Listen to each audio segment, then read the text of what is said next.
Olá, descendentes da sabedoria das eras, saudações fraternais, saudações arcanas a todos.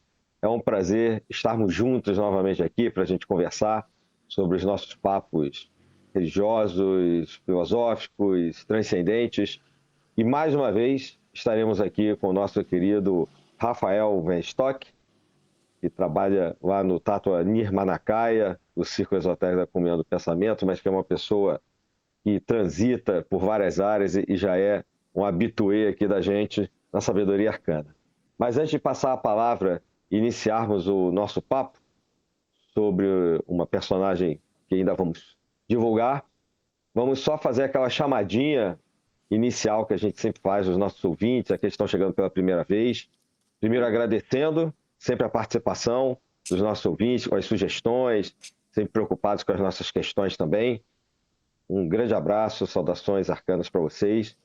E lembrando, a gente está aqui hoje, mais uma vez, para gravarmos um episódio do nosso podcast, Sabedoria Arcana, que é fruto de um grande projeto que visa divulgar esse tipo de conhecimento por meio de livros, nosso selo editorial, nós temos lá no Clube de Autores, cursos, vídeos no nosso YouTube, por exemplo, e, claro, esse mesmo podcast e fica distribuído por todas as plataformas desse tipo de trabalho. Então aproveitem também para visitar o nosso site, que é o www.sabedoriaarcana, tudo junto, as duas palavras.com.br. Além das nossas redes sociais, nós temos lá no Instagram, Facebook, TikTok. Bom, estejam sempre atentos para acompanhar os nossos trabalhos, as nossas novidades. Então, antes de passar ao papo de hoje, passando aqui a palavra para o nosso querido Rafael, que irá nos brindar mais uma vez com toda a sabedoria que ele tem, com toda a simpatia também do Rafael, para falarmos de Johann Valentin Andrea, aquele mesmo dos Manifestos Rosa Cruzes, que é um personagem muito interessante e sobre o qual vamos tentar hoje tirar um pouquinho do véu, lembrando, e nós nunca esgotamos um tema.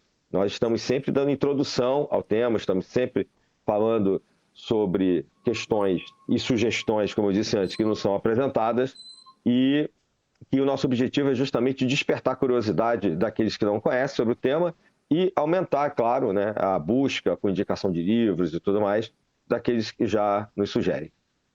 Rafael, te passo a palavra, né, e quando você quiser também já fazer uma introdução sobre o André, fica à vontade. Tá ótimo, muito bom estar aqui mais uma vez, né, com os nossos bate-papos e trazer esses personagens, né, maravilhosos, realmente que nos fascinam bastante, né. O Johann realmente é um personagem bastante misterioso, né, bastante curioso, pouco conhecido, certamente. Eu estava até relendo algumas coisas agora há pouco e se diz mesmo que muito do que a gente conhece dele depende de algumas pessoas que falaram um pouco dele, né? E um desses personagens foi o Comênios, né? Que é muito conhecido pela educação, pelas suas contribuições, né? Em sistemas de educação. E o Comênios justamente elogiava ali o Johann, que também tinha essa vocação de falar da importância da educação, né? Dentro de um projeto espiritual, dentro de um projeto para a melhoria do ser humano, num sentido maior. Né? Então, essa é uma das pegadas interessantes que a gente pode ir abrindo e desenvolvendo realmente. Uma coisa interessante, antes, vamos colocar só a época, o Johann Valentin André viveu entre 1568 e 1654. Só para a gente ter uma ideia ali temporal, né? Foi alemão e ficou fortemente vinculado aos famosos manifestos Rosa Cruzes, né? Que é o que deu essa presença para ele, né? Ele foi luterano, viveu nesse contexto ali alemão, onde haviam tensões espirituais grandes, devidas justamente a essa questão da Reforma, né, e tudo mais. A família toda dele, né, foi luterana. Ele entrou nessa carreira realmente sacerdotal ali, nesse contexto. Isso foi a vida dele mesmo, né? A vida do pai dele também foi nesse sentido. Mas o pai dele, a gente já pode colocar também, gostava muito desse contexto da alquimia, talvez mais como algo, como uma certa aventura, né? E talvez na Alemanha isso tivesse toda uma presença forte, como um mito interessante, né? Ou mitos interessantes. Então parece que o pai dele colecionava também objetos antigos, livros de alquimia. Então eu entendo que o Johann cresceu justamente envolvido por esses mitos, por essas imagens muito expressivas, né? Ao mesmo tempo, o Johann ele teve uma infância enquanto criança com um pouco uma certa debilidade física mesmo, né? Ele mesmo coloca, tem um texto autobiográfico, né, dele, um texto infelizmente difícil porque não foi traduzido, até onde eu sei, para línguas modernas, né? Então, um texto escrito em latim, com essa autobiografia dele, é a grande fonte, né, que a gente tem para conhecer a vida dele. E nesse texto ele vai nos falar que ele teve uma infância difícil, no sentido da saúde mesmo, né? Então, ele deve ter sido justamente por isso uma criança mais reclusa, não é? E quando ele, ainda jovem, já depois dessa infância mais próxima ali, vamos dizer assim, do nascimento dele, né? Já talvez um adolescente, como a gente poderia falar hoje, ele sofreu um acidente grave, onde ele foi tentar subir acho que numa carroça, alguma coisa assim, estava num processo de mudança junto com a mãe, né? E quando ele foi tentar subir, ele de alguma forma vai cair no meio das rodas, né? Ele não vai ser totalmente atropelado, mas vai ter uma torção, né? E parece que isso vai gerar alguma sequela, né? E de alguma forma isso vai contribuir para essa coisa mais introspectiva dele, né? Então ele mesmo relata isso, né? Essas questões físicas e tal. E também vai ter um componente de gostar de ler, né? Gostar de estudar, gostar de matemática, de coisas ligadas à ciência, né? Então virou ali uma mistura de reclusão e gostar de estudar, gostar de ler, e tudo indica que ele mergulhou mesmo, né, ali nesses conhecimentos, na biblioteca do pai, né, e coisas do tipo, né.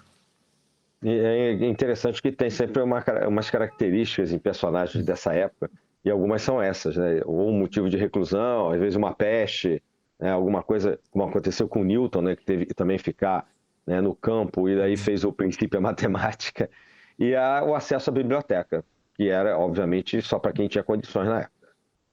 Então, muito, muito legal, né? É engraçado isso, né? Eu me lembro um pouco da biografia do Newton, com o relato da mãe do Newton dizendo que era uma criança muito doente, né, e tinha uma piada, né, que uma das cuidadoras do Newton falou, não, eu vou até ali, mas não se preocupa não, ele já deve ter morrido quando eu voltar, né, porque era uma criança muito doente demais, né, o Newton. E realmente o Johann dá essa ideia, né, de que ele bem pequeno, e ele fala, não, meu pai, as voltas com o médico, com não sei o quê, para não sei o que lá. E parece um destino, né? Parece um O século destino. XVI e XVII tem uns relatos, assim, até de compositores, né, artistas e pessoas ligadas ao pensamento, e parece um destino mesmo, né? Parece que alguma coisa obriga aquele gênio, porque são pessoas geniais, né? Sim. dentro da sua área de atuação, a ficar concentrada numa espécie de missão, né? Numa espécie de alguma coisa e realmente vai reverberar depois. Não, exatamente, exatamente. De alguma forma protegeu aquele indivíduo do mundo, né? Criou Pois ali é, aquela reclusão, aquela muralha ali, né? isso. Não, muito interessante, muito interessante. E é curioso também, aí ele já estava numa idade um pouco mais madura, mais jovem ainda, né, fazendo as suas primeiras escritas, né? Isso também ele nos narra, e ele fala como que ele precisava despejar aquele conteúdo todo que ele lia, né? E a escrita serviu dessa forma, né? E dá a ideia de que ele era muito imaginoso mesmo, tinha uma imaginação muito fértil, ali imitando algumas coisas de uma literatura clássica, grega, romana e tal, né? E parece que é desse período que ele escreve a primeira versão da famosa Boda Química, né? Bodas Químicas de Christian Rosenkreutz. Né? A primeira versão seria ainda nessa fase de juventude. E que vai se transformar no terceiro manifesto depois, né? Exatamente, Mais à frente. exatamente. Só para quem é Rosa Cruz e acompanha muito, né, muitas das vezes, né, do Manifesto 614, 15 e 16, esse vai ser o terceiro. Justamente. E é curioso, né, que a invenção do personagem, né, Christian Rosenkreutz, começou ali nesse primeiro momento, e aí só anos depois, né, que surgiram realmente os manifestos, e ele mesmo reformulou, ou deve ter reformulado, até certo ponto, as bodas químicas. Né? É também interessante que eu vi alguns comentários, não necessariamente buscando falar sobre o Johann, né, mas falando sobre literatura e colocando as bodas químicas como uma espécie de literatura fantástica ou precursor de ficção científica, né, pelo caráter, né, da imaginação. Né, é interessante que classifiquem ele dessa forma. Né? Verdade. Ah, Tanto como realismo, quanto mesmo utopia, também já vi, né? Como se fosse um caso, né, precursor de uma sociedade utópica. Não sei se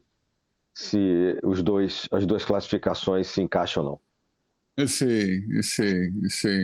Então, interessante também a gente colocar a Frances Yates, né, como grande referência de estudo que vai falar sobre o Johann, né, e ela vai tratar esses temas, né, vai falar da imaginação, do caráter de uma imaginação extremamente fértil, da capacidade dele de externar isso, né, de construir uma história e tudo mais.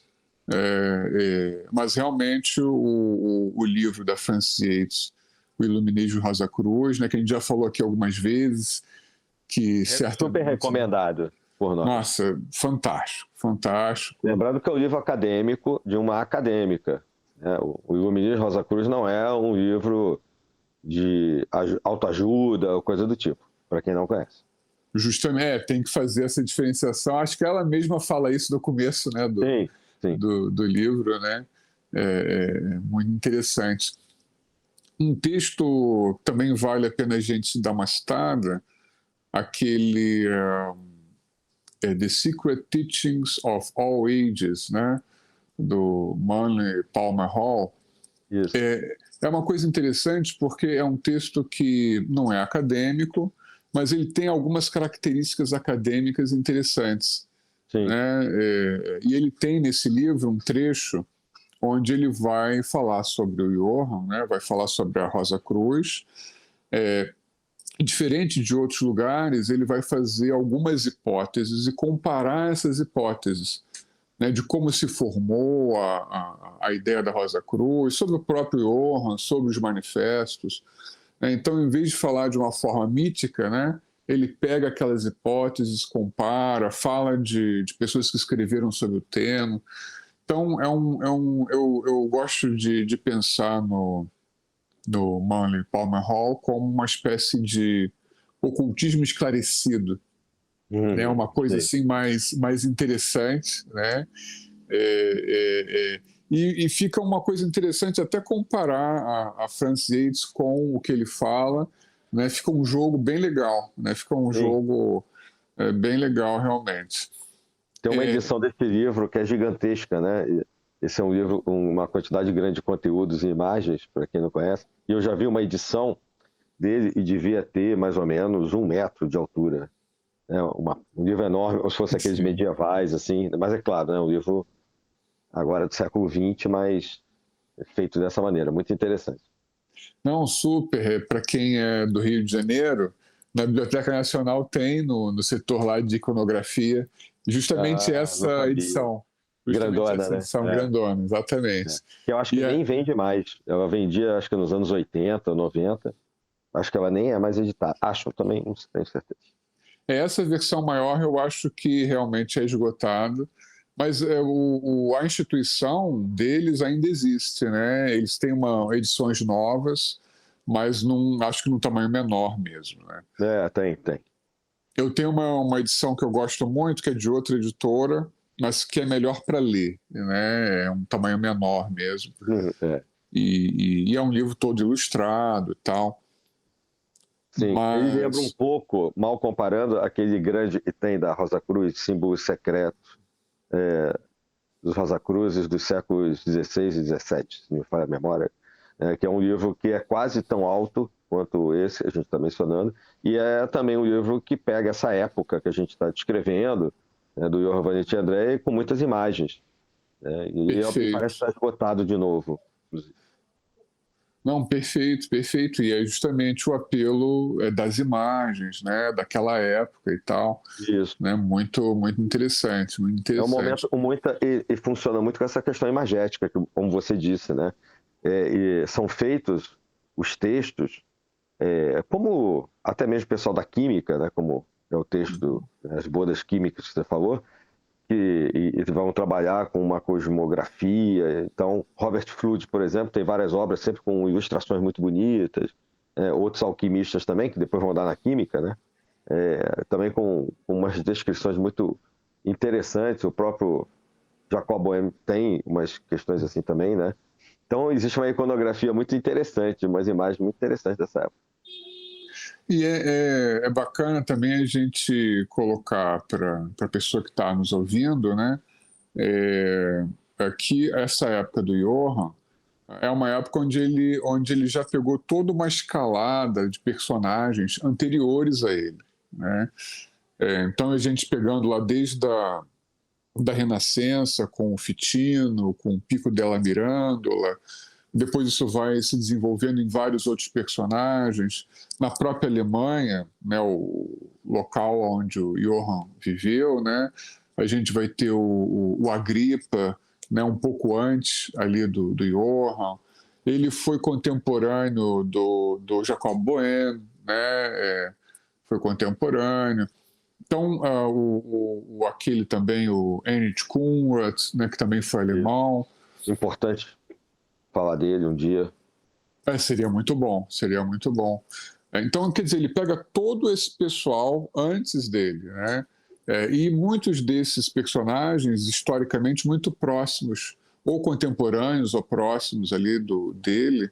Então, tudo isso devia estar realmente na mente dele, na imaginação dele, né? E conhecer mesmo. Eu tenho a impressão que ele teve contato com algumas dessas pessoas, porque no início do século XVII ele está em Tübingen, e Uhum. ali é onde nasce, por exemplo, o Circo de Tübingen, do qual o Jacob Boehme e outros vão participar, lá, talvez no final da segunda década, lá, ou então 1620 e pouco, 1623. Esse Circo de Tübingen, do qual parece que ele vai fazer parte, e alguns dos contemporâneos que você está citando aí estavam lá. E outros movimentos, além dos manifestos e além de Rosa Cruz, vão sair desse círculo. Então ele está realmente no meio está no olho do furacão de intelectuais, né, que conhecem línguas e que têm contatos com várias tradições diferentes, várias culturas diferentes daquele lugar da Alemanha, não, já pós-reforma protestante também, né, e com acesso a obras, né, provavelmente todos com alguma condição financeira, porque todos tinham, aparentemente, boas bibliotecas. Não, com certeza. Não, esse círculo é um dos pontos centrais mesmo da vivência dele, né? Não há dúvida. Tu vai falar, é É verdade. das pessoas que realmente o inspiraram mesmo, né? Que eram provavelmente mais velhos do que ele, receberam ele nesse círculo, né? Nesse meio universitário ali da época, né? Justamente. E eu acho que um pouco da minha visão do espírito, né? Dessa época, uma certa inconformação, um certo conflito entre ideais cristãos, né, e práticas cotidianas. Então, acho que muito do pensamento deles era como trazer para a realidade do mundo esses princípios cristãos, né, esses ideais cristãos, muito bonitos enquanto ideais, mas difíceis de serem realizados. Né? Então, acho que as polêmicas deles giravam justamente em torno dessas questões. E muito do que o Johann escreveu vai como crítica vamos dizer assim, de uma forma do mundo que não correspondia a esses ideais, né? E aí o Fama talvez seja como primeiro manifesto, né? Que eu acredito mesmo que tenha sido ele que escreveu, né? Tudo que a gente já leu, né? A Francis Yates, outros escritores, né? Também vão colocar isso. Ele vai citar o Fama, né? Em alguns pontos da escrita dele, né? Embora no Fama não tenha a assinatura dele, depois, em outros escritos, ele cita o Fama, né? No Cristianópolis, que é depois, né, dos três manifestos, né, ele vai na introdução citar o Fama mesmo, né, aí a gente pode fazer mesmo essa correlação com mais facilidade, com mais segurança, né, e ali ele mostra uma inconformação, falando claramente da dificuldade do meio intelectual da sua época, da ciência, da universidade, da religião também. É uma coisa interessante que ele coloca, ele põe algo como se o Aristóteles tivesse vivo, né, na época dele, que ele teria repensado as próprias ideias, né, dele, né? Ele não teria ficado preso àquelas ideias daquela época onde ele viveu. E aí ele colocava que os contemporâneos dele não, né? Eles ficavam presos àquelas ideias do passado e não conseguiam superar, né? Então havia esse interesse em repensar muita coisa, mas eu acho que o gatilho eram essas questões morais da época mesmo, né? A própria reforma, né? A reforma Exatamente. protestante, né? Ainda mais para eles que estão aí naquela região da Alemanha, que era justamente o ponto focal, né, dessa contestação. Não, exatamente, exatamente. Eu estava pensando também agora um pouco antes, acho que quando a gente usa aquele termo acrasia, né, nesse sentido de eu entendo o que é o certo, mas não consigo fazer esse certo, né? Talvez seja uma síntese desse drama, né? E aqueles mais sensíveis pensam, não, a gente tem que encontrar uma forma de mudar o concreto, né? O comportamento mesmo das pessoas, né? Eu acho que esse é o ponto mais interessante e quando a gente pensar os manifestos, ou tudo aquilo que o Johann escreveu. Um dado interessante também aquilo que eu li sobre o Johann, se diz que ele escreveu uma quantidade imensa de coisas, só que a gente não tem acesso realmente, né? Algo da ordem de 100 livros, né? Coisas do tipo. muita coisa se perdeu, né? Muita coisa se perdeu. Vi também uma estimativa de 3.000 cartas, né? Acho que carta talvez fosse mais comum porque não tinha outro meio de se comunicar, É né? verdade. Mas, quer dizer, 100 livros aí já é algo muito intenso demais, né? Pois é. Talvez não seja isso tudo, né? Mas é uma pena a gente aqui no Brasil não tem essa dimensão. Por isso também escolhemos ele para falar, né, para conversar aqui na Sabedoria Arcana, porque a gente aqui só escuta falar, principalmente quem não leu Francis Yates, que você recomendou, dos manifestos. Mas aí é muito pouco em vista de uma pessoa que teve toda essa interação que a gente está colocando aqui, né? Praticamente ainda numa introdução sobre a importância dele. E agora a dificuldade de traduzir do latim, né? Provavelmente, não sei se as obras foram concentradas nessa língua ou se diversificava com o alemão de época, mas de qualquer maneira há uma dificuldade. E infelizmente o campo editorial não se interessa em investir nisso, né? Porque é óbvio, e não é uma tradução simples do inglês moderno para o português, por exemplo. Não é isso, né? É uma coisa que demanda um especialista, ou uma especialista. Então, esbarramos nesse problema, sem dúvida. Não, exatamente. Eu acho que a maior parte devia ser latim mesmo, né? Uma outra coisa talvez As cartas, talvez. as cartas, né? Uma coisa mais coloquial, né? Isso, ali no alemão, né? Mas o grosso mesmo em latim mesmo, em latim sim. mesmo. Deveria dar até o tom da seriedade, né? Do que se quer falar, né? O Como latim. língua, né, da época, né? Língua Exatamente. universal, né, vamos dizer assim. Exatamente, exatamente. E agora, o curioso o que eu gostei muito da análise do Manly Palmer Hall, quando ele aborda essa questão da Rosa Cruz, ele monta 4 hipóteses, vai comparando uma hipótese com a outra e vai debatendo, né, que algumas pessoas vão levar algo como fama literalmente, né? Vão dizer, não, essa história que ele conta aqui não é um mito, é uma coisa literal, né? O Christian Rosenkreuz existiu realmente, tal. Enquanto outros já vão dizer, não, isso tudo é um mito, e é um mito que tem um significado, que é uma alegoria para a gente entender as coisas, é uma metáfora, né? Realmente eu entendo que é uma grande metáfora, uma metáfora muito interessante, né? E que talvez um dos grandes perigos é se interpretar do ponto de vista literal, né?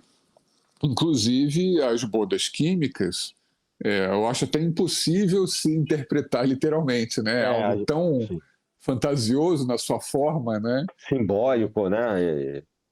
Quase Também. teatral e tal, não, realmente. As pessoas E tendem a achar literalmente que é aquilo. exatamente. E uma coisa interessante, esse termo que você usou, teatral, a Francis Yates bate muito nessa tecla, né, de que ele se inspirou nas pessoas que faziam teatro na Inglaterra. Né? Ela vai falar muito sobre que ele assistiu alguma peça ou algumas peças e começou a usar aquela linguagem, achou interessante aquilo, né? E realmente faz muito sentido, né? Essa argumentação dela é muito interessante mesmo. Eu acho que faz muito sentido. Para quem já leu, vai perceber, né, esse movimento teatral no sentido positivo que a gente está falando, né? Não Claro, denegrindo, né? Não com o sentido pejorativo, porque é um estilo de escrita, por isso. Exatamente, aí cria aquele mito, né, que vai gerar uma série de sensações na pessoa, né, como as várias parábolas na história da espiritualidade, né, sempre gerando uma espécie de vivência ali na pessoa que ouve, que lê, né, é bem interessante realmente. Você acha que esse estilo tem a ver com aquela palavra, com aquela tese chamada ludibrium, que se atribui, que o Johann Valentin André usou isso como uma forma de passar uma coisa que querendo passar outra? O ludíbrio seria isso? Eu acredito que sim, eu acredito que sim. realmente é o que a gente falou agora há pouco, em parte. Como muito do conteúdo dele não foi traduzido, né, mesmo para o inglês ou para o francês, né, como a biografia dele, o texto autobiográfico dele, a gente não tem um acesso fácil às próprias opiniões dele, né? Mas muito fortemente, a primeira vez que eu entrei em contato com essas opiniões dele foi no texto da Francie Yates mesmo, né? Mas ele realmente, na autobiografia dele, porque ele tem a intenção, né, na autobiografia, de se defender. Parece que ele ganhou uma série de inimigos, né, dentro desse campo dos debates lá religiosos, né, e logo no começo ele vai falando mesmo. Esse começo eu pude ter algum contato, né, com o conteúdo que ele está escrevendo para proteger a reputação dele, desfazer alguns enganos, etc., né, e tudo. E bem no comecinho ele vai falar dessas primeiras experiências literárias dele, né? Ele vai falar, escrevi uma peça assim, escrevi uma peça assada. Ele vai dizer que se perderam, né? Teve um momento na vida dele, no começo, né, da vida dele, ele já estava trabalhando como um sacerdote ali, né, na questão luterana, era casado já, mas nessa primeira cidade que ele ficou, não me lembro agora o nome, ele teve muitos problemas, inclusive teve um incêndio e a casa dele pegou fogo e tal, e acho que nisso algumas coisas, né, que ele tinha escrito se perderam, né? Essas primeiras peças que ele escreveu, né? E aí ele vai falar justamente no meio desses nomes das bodas químicas, né? E ele vai dizer que foi um certo divertimento, né? Ele vai usar um termo nesse sentido, e que ele se surpreendeu com a reação das pessoas, né? Então, quer dizer, já é algo impactante para a forma como geralmente as pessoas tratam, né, o Fama, né, e os manifestos, né? E ele vai dizer também que ele não vai dizer os manifestos, né, não vai dizer os nomes, mas ele vai dizer que das bodas químicas vão sair várias outras coisas do mesmo tipo, né? E só para a gente dar uma referência importante que compõe uma informação bacana, né, que ajuda a estabelecer isso como uma realidade, lá na Cristianópolis, realmente no prefácio que a gente citou um pouco, né, já ele realmente vai se referir não só ao Fama, como ao que se derivou, né, do Fama. Né? E aí ele vai usar o termo ludíbrio, de fato. Né? Ali está o termo ludíbrio, né? E dá a entender que ele usou essas questões como cabala, como alquimia, né? Esses temas muito atrativos, como mesmo atrativos, né? Com uma forma de trazer a pessoa, né? Não era o interesse maior dele, né?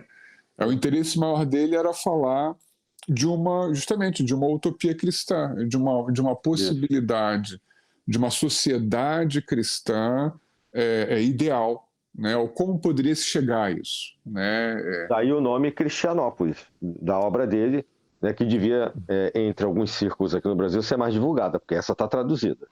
Sim, não, exatamente. Essa é bem interessante e conclui, né? É uma conclusão dos manifestos, realmente, né?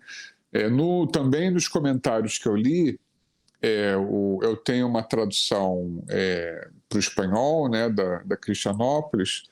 O tradutor fez uma introdução muito longa, falando da vida do Johann, né? Falando muito detalhadamente, é um acadêmico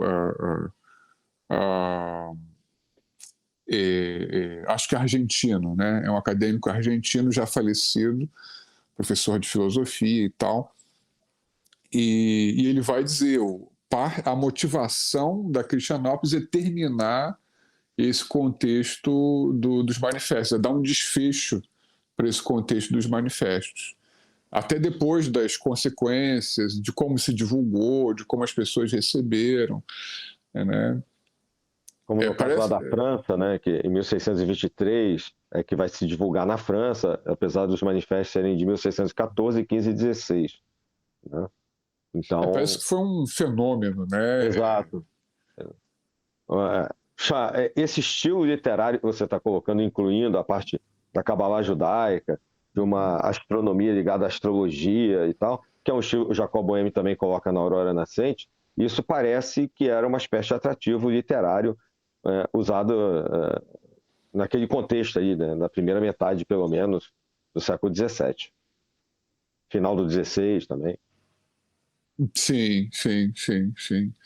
E realmente, eu acho que a questão do Johann é fácil de compreender quando a gente pensa que ele queria uma imitação de Cristo mais pura e possível no mundo real.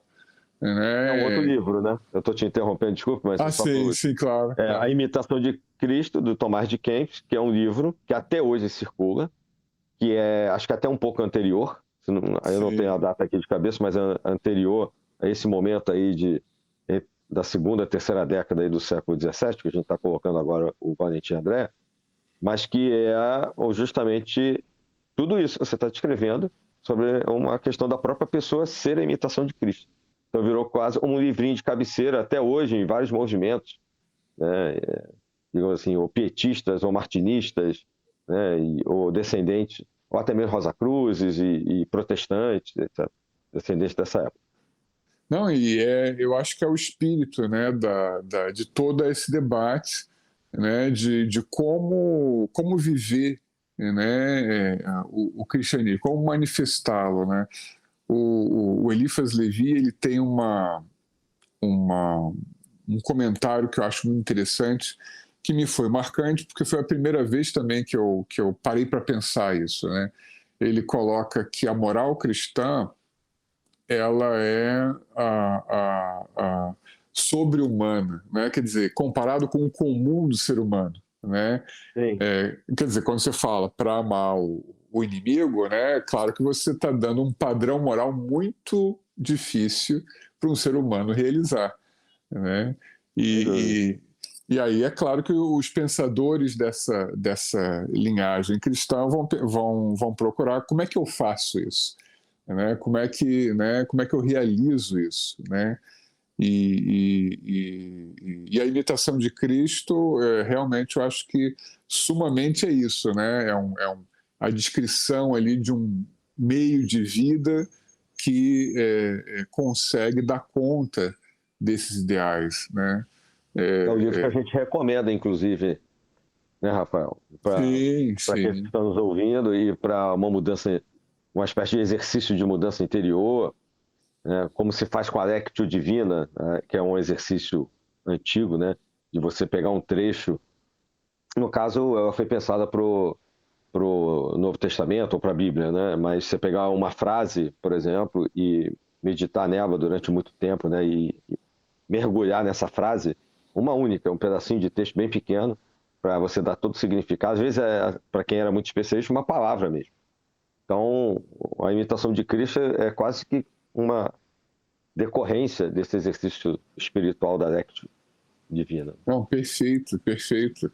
É interessante, né, que embora exista o termo concentração, né, hoje talvez a gente já tenha incorporado até no Ocidente, né, lógico que não é tão comum das pessoas comentarem, né, mas o conceito já existe, né, e a compreensão já existe, mas ao longo da história das várias religiões, movimentos espirituais, a gente sempre vai ter uma prática, mesmo sem o conceito explícito, que leva a essa ideia da concentração, né?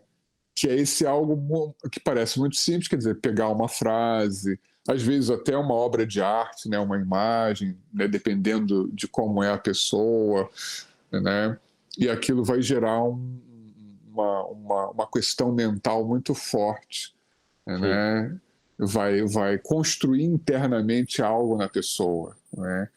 É muito interessante isso, né. O exercício dos tátuas que a Golden Dawn, por exemplo, passava, Uhum. você tem ali os elementos, né, os 5 elementos, e os símbolos deles. Isso depois foi adotado por outros grupos. A ideia era você mergulhar. Existe até um termo em português que é mergulhar nos tátuas, né? Ou seja, Ah, sim. que é você justamente tentar desenvolver as características daquele elemento, né? E aí começou-se a fazer isso com todos os símbolos também, né? A partir dessas duas referências que a gente está dando aqui, né? A Lectio Divina e a imitação de Cristo, né? Como base para você viver aquela história no seu interior, né? Uma espécie Sim. de alquimia da alma. Por isso também o terceiro manifesto, de uma certa maneira, tem uma conexão com isso, né? É uma alquimia não no sentido laboratorial, né? Não só na Uhum. química que virá Sim. depois, Sim. mas nessa questão de uma interiorização, né? De uma transmutação, de uma alquimia espiritual e etc. Tudo isso faz parte de uma coisa chamada alquimia espiritual, que as religiões trazem, que o Valentim traz, os movimentos, né, da época trazem, e de hoje também, né, muitas das vezes. Não, perfeito. Eu acho que isso conecta todos os 3 manifestos e a É, Cristianópolis, que em todos eles vai se dizer a mesma coisa, uma inconformação com o comportamento inadequado da época e a necessidade de buscar uma outra forma, né? É uma forma mais correta e pura, né? Talvez uma ideia de um cristianismo primitivo, alguma coisa assim, né? E mais simples e direto de um ponto de vista prático, né? O que a imitação de Cristo traduz muito bem, né? Traduz realmente muito bem. É, então, eu entendo que o Johann via mesmo os manifestos como uma forma mítica de atrair o público, para esse público pensar que é preciso buscar essa raiz, vamos dizer assim, cristã, né, e viver o cristianismo em bases diferentes de como se vivia. Entendo que essa crise ético-moral não era uma questão da época dele, é uma questão realmente universal de todas as épocas, né? Então serve também muito bem para a nossa época. A gente pode trazer um pouco ali do Fama, né, onde o personagem, né, Christian Rosenkreutz, né, vai muito jovem ir para um mosteiro, né, e tal, e junto com uma pessoa que aparentemente é um amigo superior dele, aí esse amigo vai sugerir que eles venham a fazer uma viagem para a Terra Santa, para justamente Santo Sepulcro como local mais sagrado e tal. E nesse contexto, né, preparando o terreno para colocar a questão dessa viagem, ele vai falar de toda uma decadência intelectual ali daquela época, né? E que justamente de alguma forma essa busca por fazer essa viagem à Terra Santa seria tentar encontrar esse algo essencial perdido, né? Tem esse termo que às vezes se usa, né?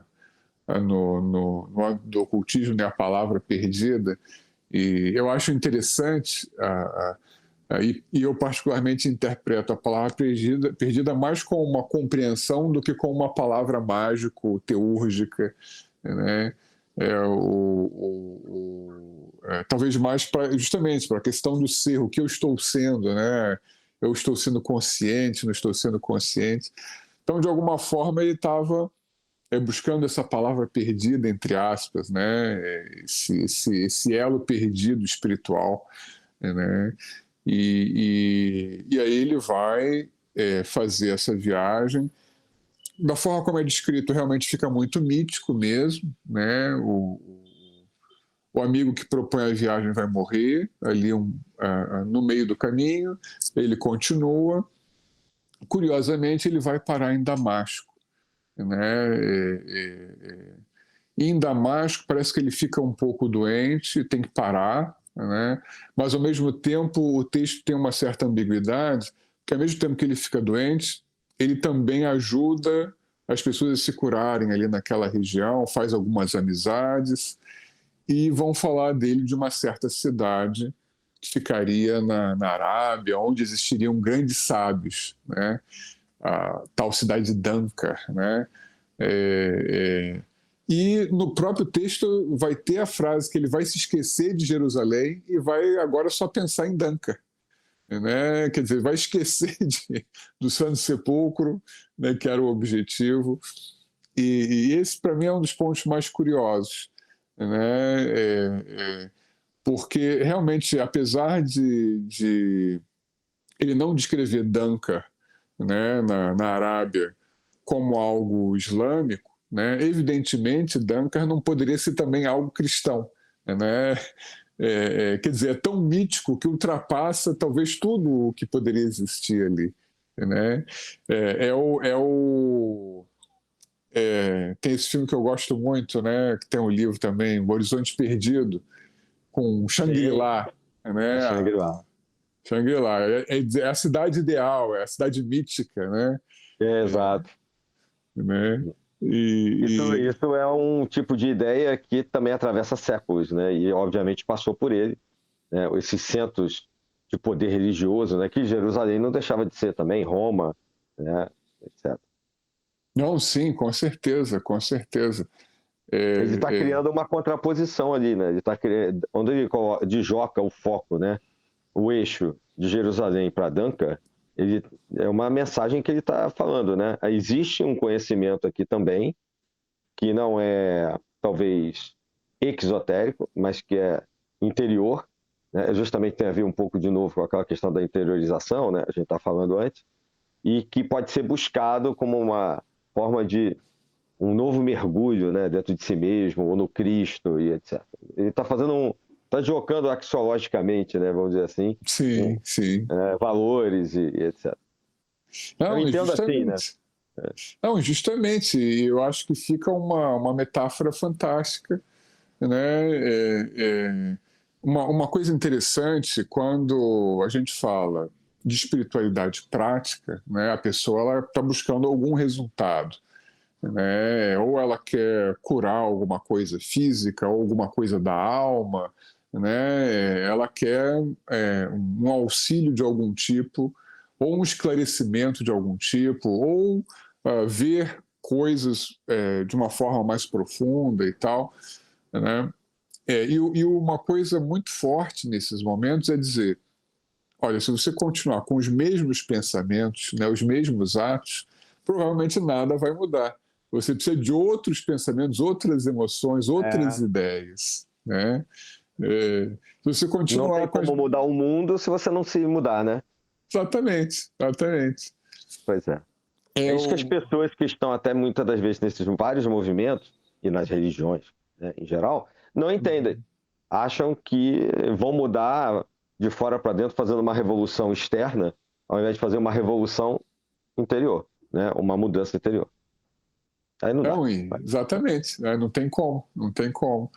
Eu me lembro de uma aula de cálculo que eu participei, e foi tragicômico, né? Porque o professor, no primeiro dia de aula, viu que a maior parte dos alunos já vinha reprovando, né, nos últimos anos a mesma matéria, né? Aí ele virou para todo mundo e disse: façam as mesmas coisas e obtenham os mesmos resultados, né? Aí ele É isso. começou a colocar: se você agir como você agiu no semestre passado, vai acabar no mesmo lugar, né? Sim. E realmente é muito correto, não há o que dizer, né? E eu entendo que o Johan estava dizendo isso no sentido espiritual, né? Quer dizer, se a gente continuar com as mesmas coisas, não vai ter diferença na sociedade, nada vai mudar, as pessoas não vão mudar, as instituições não vão mudar, né? E é por isso que ele, nesses manifestos, e o grupo de intelectuais com os quais ele estava envolvido vão insistir tanto na educação, né, que é o que pode fazer essa mudança, né, ou pelo menos propor essa mudança. Né, mas justamente ele vai usar também essa imagem, né, de Dunker, dizendo que quando o Christian Rosenkreuz chega lá, que eles já esperavam que ele chegasse, né, que ele é recebido como um igual, que eles lá já conheciam a vida dele e ele já conhecia as coisas de lá, né, aquele encontro de destino, né, aquela coisa bem mística, e que ele vai encontrar o famoso livro lá especial com os conhecimentos, né, da natureza, das leis naturais e tal. E ele vai, também curiosamente, ele coloca que ele vai aprender a língua árabe, né, para poder copiar o tal livro. Quer dizer, ele não coloca um contexto islâmico, mas ele coloca a língua árabe, né, e ficou uma coisa bem misturada, né, bem Mas é curiosa. interessante como ele puxa a ciência, né? Como ele está separando e juntando ao mesmo tempo. Mas eu digo assim, como ele coloca essa contraposição da importância da ciência de um estudo acadêmico naquele momento, tirando, né, talvez aquela ideia mais medieval, né, do eixo dos valores na igreja e trazendo para o homem, né? É bem o espírito daquela época, né? Do Sim, sim. Renascimento, né? E de quase uma idade moderna vai surgir ali, onde a ciência vai ganhar protagonismo, né? Ou quando a ciência vai ganhar protagonismo.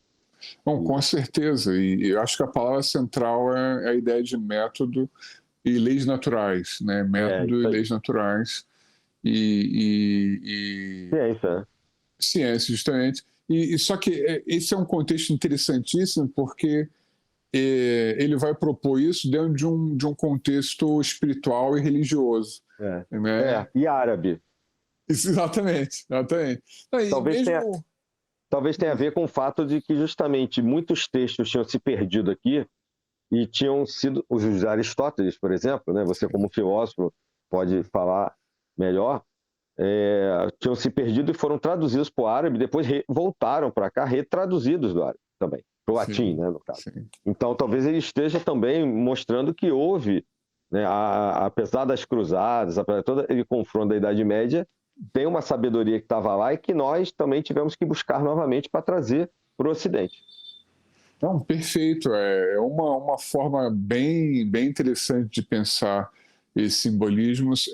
São as tais casas de sabedoria, né, de tradução E dos textos e tal, né? Com certeza, com a certeza. sabedoria são as universidades, né, daquele mundo árabe, né? Vamos dizer assim. Exatamente, exatamente. E aí, centros de estudos e tradução, né, Isso. justamente dos textos lá gregos para o árabe e tal, né, Exato. o Aristóteles com aquela grande importância para eles e tudo Isso. mais, né? Não, faz todo sentido, faz todo sentido. E é curioso porque ele vai fazer o Christian Rosenkreuz, depois que ele sai de Dunker, ele vai passar pelo Egito e vai ali para o Marrocos, né, no norte da África. E depois disso que ele vai voltar para a Europa pela Espanha, né? Então, quer dizer, esse percurso a gente pode pensar justamente toda essa questão islâmica, né, toda essa cultura islâmica que veio para a Europa ali via Espanha, né, com a ocupação Isso. ali da Península Ibérica. Quer dizer, parece que ele está falando mesmo sobre isso, né? Condensou no mito esse fluxo, né, de informações, né? É bastante interessante, realmente. É bastante interessante. Né? O Pablo até mandou uma mensagem aqui, lembrando de Avicena e Averroes, né? Que também chegam para a gente por esse caminhar, né? Lembrando aos ouvintes que o Pablo hoje está trabalhando, mas está podendo acompanhar o nosso bate-papo enquanto estamos aqui gravando, né, esse próximo episódio. Só para Sim, contextualizar, mas ele sim. está sempre com a gente aqui. Mas, retomando, né? Não, e esse período como é que se fala, da Andaluzia, né? Al-Andalus, né? Realmente é incrível. É pouco conhecido por nós, né? Eu já vi que na Espanha há muitos estudos sobre isso, tanto do ponto de vista da história da astronomia ou da história da religião, coisas do tipo, mas eu mesmo li pouco sobre o assunto, né? Material mais substancial.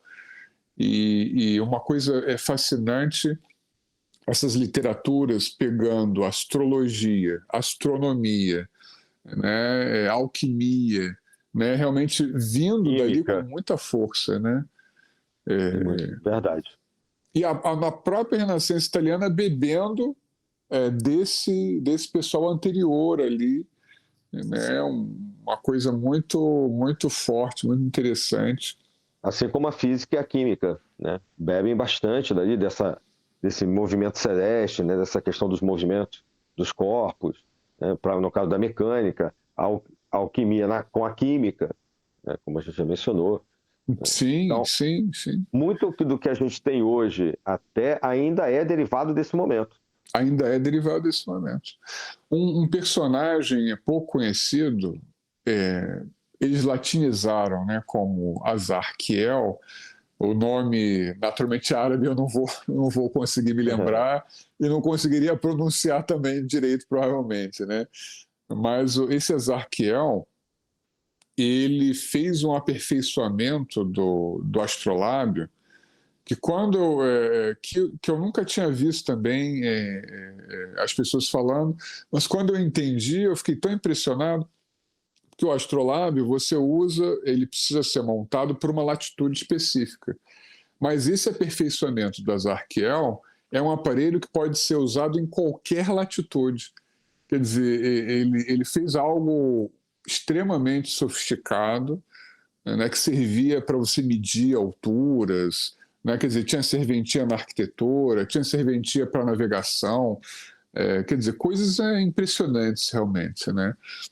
Então, realmente, nesse mito do Fama, eu entendo que está essa trajetória meio, esse fluxo que foi caminhando ali pelo norte da Europa, norte da África, e chegou ali na Andaluzia, né, na ocupação da Península Ibérica mesmo, né, com esse conteúdo ligado à magia, ligado à própria, talvez muito da inspiração cabalística pode ter vindo daí também, da alquimia, da astronomia, da física, do que veio depois, quer dizer, e inúmeras outras coisas, né, que se falam até de hospitais e saneamento básico, até mesmo árvores frutíferas, né? Quer dizer, muita coisa entrou por ali mesmo. Né?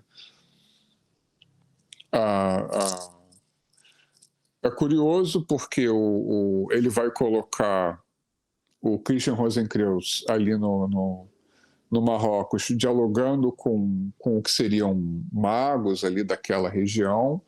Né? Ele usa um termo que dá a entender que ele teria dialogado com os seres elementais, né? De alguma forma, num sentido de uma prática ligada à magia. Né? A gente volta a esses elementos que chamam a atenção, né? Que captam, né? A atenção das pessoas. Mas aí, ao mesmo tempo, quando ele faz o Christian Rosenkreuz chegar na Espanha, portanto, voltar para a Europa, ele vai dizer, olha, ele já tinha os conhecimentos, ele já estava mais maduro, então ele começou a falar, né, para os intelectuais europeus dos conhecimentos. Né? Só que ele vai dizer que os intelectuais europeus foram totalmente refratários, não queriam saber daquilo. Né? E vai usar uma frase mais ou menos assim que os intelectuais europeus pensaram, não, a gente ia ter que repensar tudo, então vamos deixar isso para uma nova geração que vai vir ainda. Não vamos, Dá muito trabalho. Exatamente, dá muito trabalho, né? Exatamente. Né? Então, bem essa veia irônica e crítica, né? De uma intelectualidade acomodada, né, não disposta a rever os seus pressupostos. Claro que isso vai ter muito a ver com a questão religiosa mesmo, essas tensões do luteranismo, né, catolicismo e tal, né, as pessoas muito presas a certas visões e intenções belicosas, né? Sim. E que geraram guerras mesmo, geraram muitos conflitos, né, aliás, como até hoje, né, de uma certa maneira, tem na Irlanda, é algo que também herdamos, né, essa polarização Herdamos, dentro do cristianismo. herdamos. Né? Você acha que um pouco desse espírito transbordou também para um manifesto, que eu acho que vale até um dia um episódio próprio, assim como o terceiro também, que é o Confesso, que é o segundo manifesto, de 1615. Você acha que esse espírito transbordou? Pelo seguinte, eu te faço essa pergunta, né? Sobre, você está falando, porque quando você vai ler o Confesso, ele é até mais virulento do que o Fama, né? Até, né, um ataque direto à figura do Papa, por exemplo. Ele cita a astronomia, a questão, obviamente fazendo novo alento à ciência, né? A ciência moderna que está ali nascendo. Então você acha que também um pouco dessa questão do Fama transborda, né, para o Confesso, para o segundo manifesto? Então, com certeza. Não, e é perfeita a sua colocação. Realmente, o Confesso ele é muito virulento mesmo, né? Você percebe claramente um sentido político pesado mesmo, né? Sim, Inclusive, e também concordo com o que os críticos falam, a Francis Yates, esse tradutor, né, que eu fiz referência da Cristianópolis, esse argentino, também vai no mesmo sentido, e outros também parece que vão, dizendo que não necessariamente o Johann teria escrito o Confesso, ou que o Confesso teria algum outro autor que pesou mais do que o Johann, que eu acho muito provável. Né? também acho. O estilo muda, né? O estilo da Muda, escrita. muda. É muito. E realmente a agressividade contra o Papa é clara. Né? Tem, por exemplo, um ponto polêmico e que eu acho profundamente delicado. Por exemplo, ele vai fazer uma crítica ao Conrad, Uhum. né, ao Erich Conrad, e uma crítica clara. Vai dizer que ele é um dos falsos alquimistas, né? E aí seria uma contradição muito grande com a própria questão mística mais acentuada do Fama, né? Total. Total. Parece que é outra pessoa escrevendo, né? Porque tem uma contradição. Existe uma ideia de que talvez esse grupo tenha escrito, o grupo do qual ele fazia parte, tenha escrito esse segundo manifesto, justamente por uma diferença de estilo, e que parece ter mais de uma diferença de estilo no próprio segundo manifesto. Né? Então, Não, eu também talvez não acredito que fosse sim. só uma pessoa. É por isso que eu estou te perguntando. Eu também acho, né? Eu queria ver a tua opinião. Não, eu acredito que sim. Pelo que eu entendi, o grupo do círculo ali de Tübingen, né? É, Os intelectuais que compunham, alguns eram tidos como revolucionários ali naquela época, e provavelmente eles gostaram muito do personagem Christian Rosenkreuz para veicular os pensamentos deles de uma forma velada. Uma sim, coisa interessante, a primeira vez que o Fama é publicado, eu acho que é o caso do Confesso também, mas o Fama com certeza, ele vem como um apêndice de um livro. Né? Quer dizer, isso, parece que nem era o livro inteiro, era um capítulo do livro que foi publicado e vinha como apêndice. Sendo que esse capítulo é um texto irônico, né? O sim, que já dá para você interpretar melhor o Fama, né? Como sim. não sendo uma proposta literal, mas sendo justamente uma metáfora, uma ironia, né? Com coisas da época e tal. Então eu entendo que, e como a gente sabe quem é o autor desse capítulo, né, desse Sim. outro livro, aí dá para formar esse círculo intelectual mesmo. Né? Não, fica fácil constituir, reconstituir isso, né? E a gente percebe que é um contexto que está criticando fortemente a sua época e tinha problemas com a política, né? Quer dizer, eram pessoas que corriam um certo risco. Né? Eu não vou me lembrar do nome do personagem, mas alguém que leu o Fama, né? E falou alguma coisa nesse sentido mais inflamada, foi preso e foi condenado a, a, acho que essa coisa de ficar no navio ali, né, galés, esse tipo de sim. coisa. Trabalho forçado, né? Exatamente, trabalho forçado. Alguém ali foi, e a partir da onda do Fama. Né, a partir da onda do Fama. Parece que é um nome conhecido, agora não vou me Eu não lembrar. lembro. Eu lembro que um autor atribuído ao Confécio poderia ser o Francis Bacon, além do Circo de Tubingen. Sim. Né? Mas aí existe aquela controvérsia, né, de que Shakespeare era um personagem do Bacon, se Shakespeare existiu mesmo, né? O Bacon como uma espécie de imperator do movimento Rosa Cruz já na época dele, né, e tudo. Então, isso não, até onde eu sei, isso não é comprovado, né? Essas duas teses não são comprovadas, mas tem obviamente, uma interação com outras pessoas ali, sem dúvida. Esse personagem em si, por exemplo, eu não lembro o nome agora. Não, e tem muitas semelhanças, né, com o Bacon. É porque realmente é o que a gente falou antes, né? Como são toda uma literatura em latim, a gente não tem acesso a essa totalidade, ou mesmo a pessoa não tem acesso a estudos sobre isso, né? A gente, com um recorte muito pequeno, fica difícil ter uma noção, mas realmente é impactante na Cristianópolis. Antes dele começar, ele faz um prefácio muito curto, né, o Johann, né? Um prefácio muito curto, situando o leitor. Né? Aí ele fala da questão luterana, dos interesses dele, e aí ele vai realmente nomear, ele vai dizer em determinado ponto, quando surgiu uma questão sobre uma determinada fraternidade. Aí eu não falo a fraternidade Rosa Cruz, mas ele fala de uma determinada fraternidade.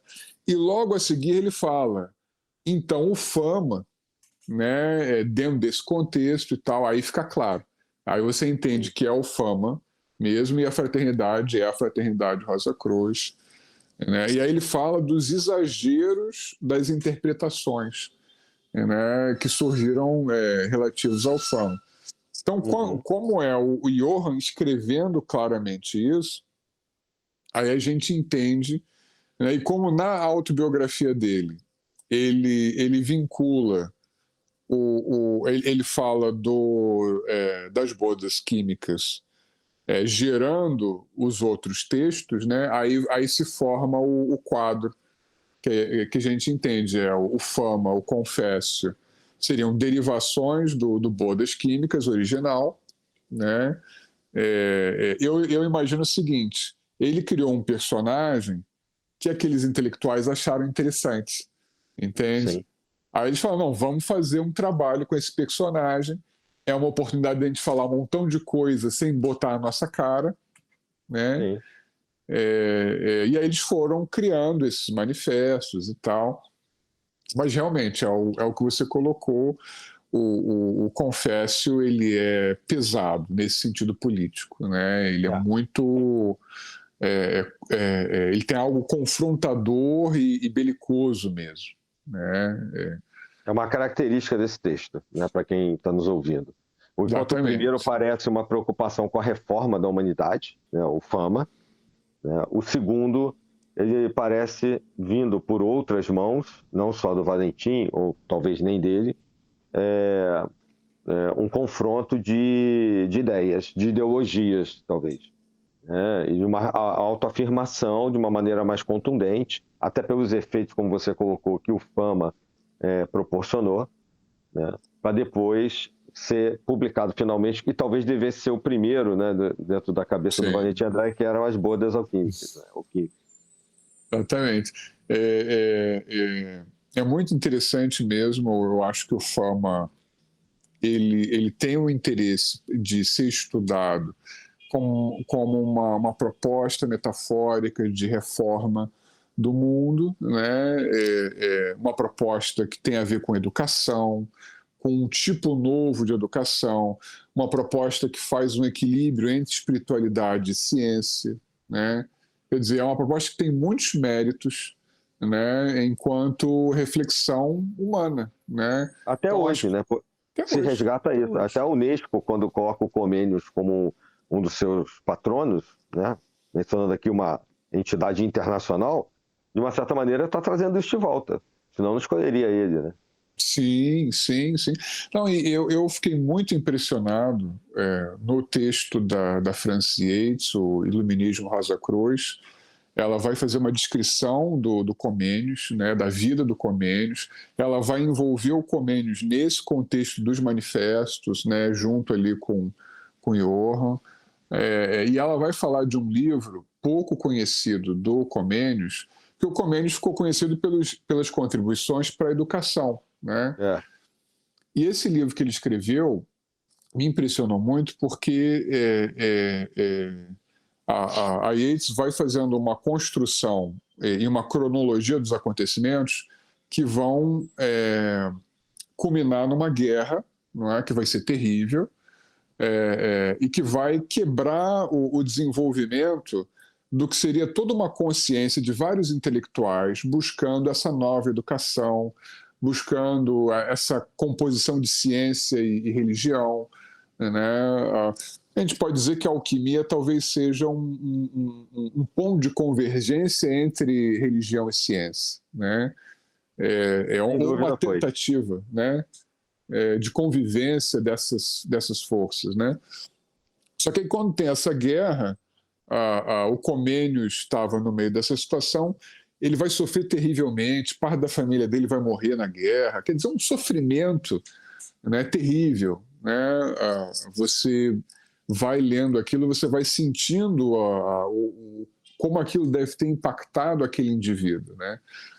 E o Comênios, depois que toda a desgraça ocorre com ele vai escrever um livro que vai ter um sentido parecido, vai ter essas mesmas questões, com o seguinte título: é, é, o, o Labirinto da Humanidade e o Paraíso do Coração, né?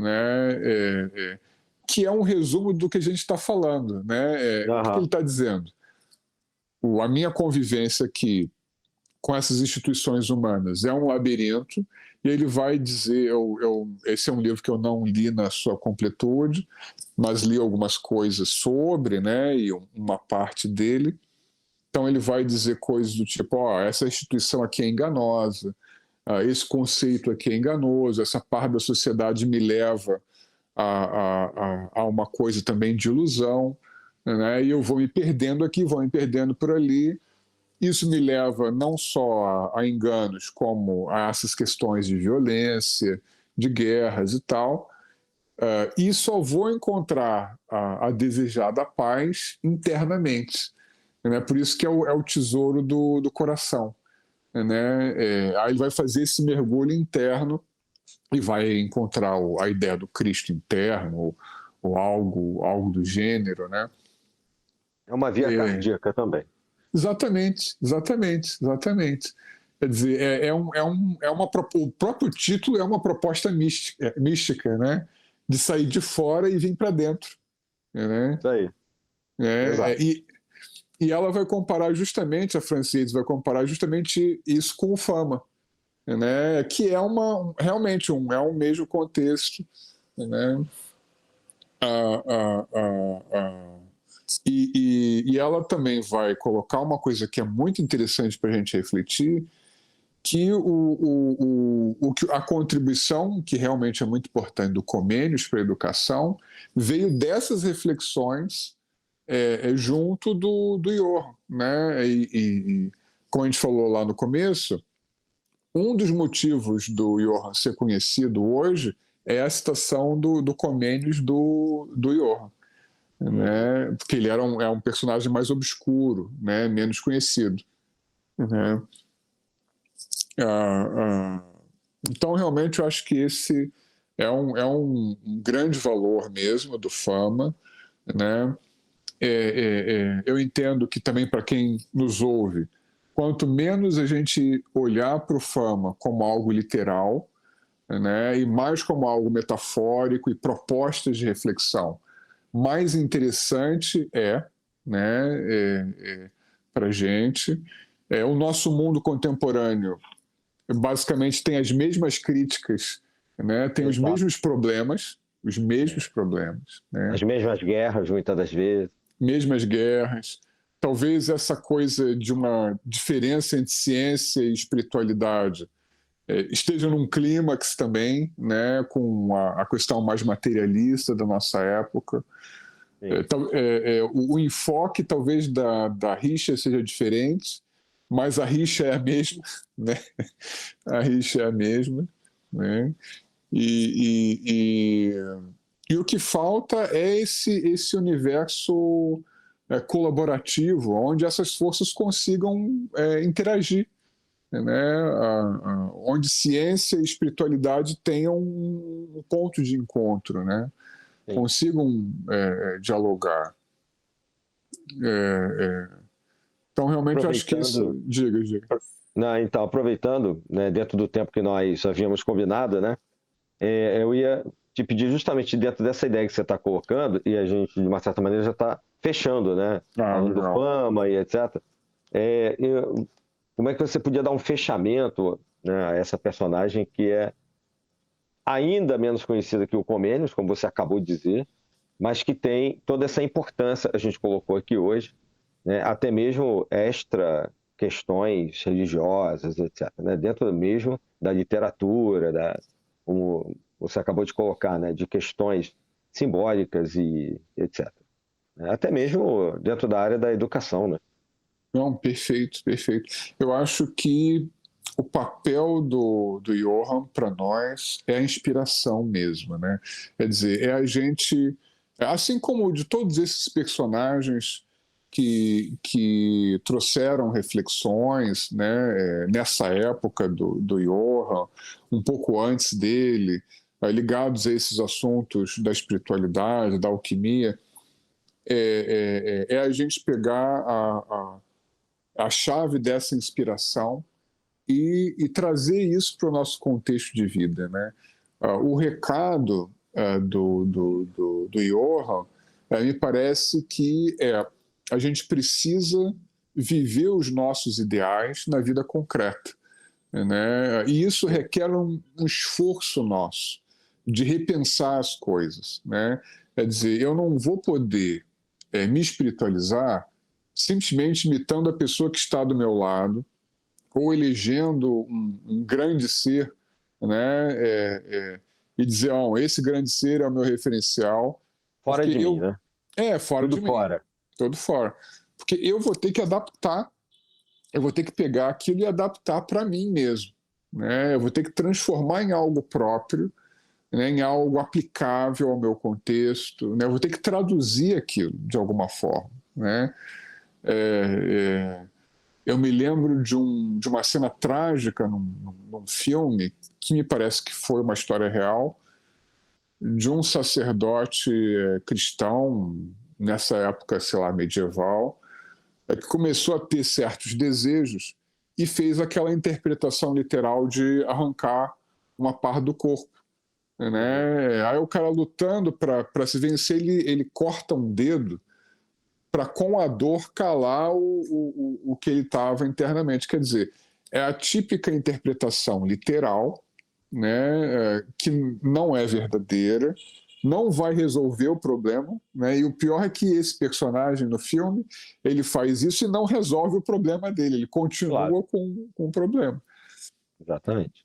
Então a gente tem que entender qual é o caminho, que esse caminho tem a ver com uma internalização, como a gente procurou colocar, né, esse olhar para dentro de si, esse organizar o universo interno, né?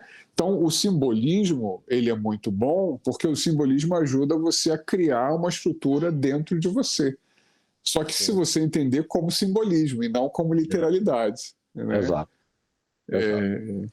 É como qualquer outro trabalho dentro, né, desse campo indica e muitas das vezes as pessoas não entendem. Não entendem, né? E acho que também uma forma muito legal de a gente fazer um desfecho e uma indicação bacana de leitura é a imitação de Cristo. Eu acho que é a essência mesmo do Johann, né? Ele Uhum. estava buscando uma forma de fazer essa imitação de Cristo se tornar um meio de vida. A Cristianópolis dele é essa idealização de uma sociedade plenamente cristã, né? Realizável, constituições que correspondessem aos ensinamentos, né? Com uma educação, né? Talvez também a gente não pode deixar de colocar isso, um projeto educacional, né? O Johann tem a ver com um projeto educacional científico e espiritual, né? Que pega as duas coisas, né? Que pega as duas coisas, né? Então Sem acho que dúvida. isso ficaria aí a nossa síntese. Ah, muito boa, muito boa. É só comentando, lembrando aos ouvintes que nós temos um episódio sobre os manifestos Rosacruzes, aqui também, né, que pode, e um outro sobre o Rosacrucianismo, que talvez possa complementar essa conversa de hoje, né? E fechando com o que você falou, nós citamos, né, demos várias indicações de livros hoje, como a gente tem feito, acho que é realmente interessante. E uma mensagem, né, final seria essa, né, de no mundo hoje, onde você talvez, ao contrário daquela época dele, você tem um excesso de liberalidade, onde as pessoas acham que podem fazer o que querem o tempo inteiro e ao mesmo tempo acharem que podem estar dentro de um caminho espiritualista, né? De uma certa maneira, é o que nos manifestos, principalmente no segundo, faz essa crítica, né? Na época, né? Sobre uma espécie de representação que é falsa, né? Que não dá para buscar dentro, tem que se buscar, aliás, não dá para buscar fora, que deve se buscar dentro, né? Como aquelas imagens iconográficas do Jacob Boehme, né? A via cardíaca, nos coloca. Então, acho que a gente pode colocar que o Johann Valentim André é um representante desse caminhar, apesar de ser pouco mencionado por esse viés. É muito mencionado porque teria participado dos textos e muitas das vezes as pessoas nem leram os textos, né? E na sua profundidade são textos assim, extremamente simbólicos, como você também colocou. Então fica o convite, eles estão na internet, são várias edições que se pode conseguir aí dos manifestos, inclusive Cristianópolis, que é menos conhecida ainda, você trouxe, e que também pode ser encontrado para ser lido em português, como a gente já tinha falado antes. É isso, Rafael. Obrigado mais uma vez por Maravilha. esse bate-papo. Foi muito bom, como sempre. É um prazer enorme estar sempre aqui contigo. E que a gente possa levar adiante, agora em 2026, novos trabalhos. Esse vai ser o primeiro episódio aqui para 2026, né, que vai entrar agora. E certamente nós vamos ter surpresas aí para a Sabedoria Arcana e vamos trazer, né, junto com o Rafael, novas ideias, novas propostas para o nosso projeto aqui, que certamente vai agradar a todos nós e aos ouvintes. Rafael, obrigado. É um prazer. Se você quiser deixar mais uma palavra aí final ou falar de algum trabalho seu ou alguma coisa, fica à vontade. Aí depois eu fecho. Muito bom, muito bom. Não, sempre agradeço, né, esse nosso bate-papo que é fantástico, né? E que as pessoas possam aproveitar. E realmente vamos fazer aí em 2026 um trabalho super bacana, né, trazendo grandes personagens, reflexões, né, com todos esses assuntos maravilhosos, com certeza. Muito bom, muito bom, muito bom. Tá bom, com certeza. Obrigado, Rafael. Então, aos nossos ouvintes, a todos vocês, muito obrigado. É sempre um prazer enorme. Obrigado por terem nos acompanhado ao longo de 2025 e que 2026 venha aí com toda a boa energia, toda essa questão, né, solar e de consecuções positivas para todos vocês e para todos nós. Então, um abraço para todos, saudações arcanas e até a próxima. Tchau, tchau.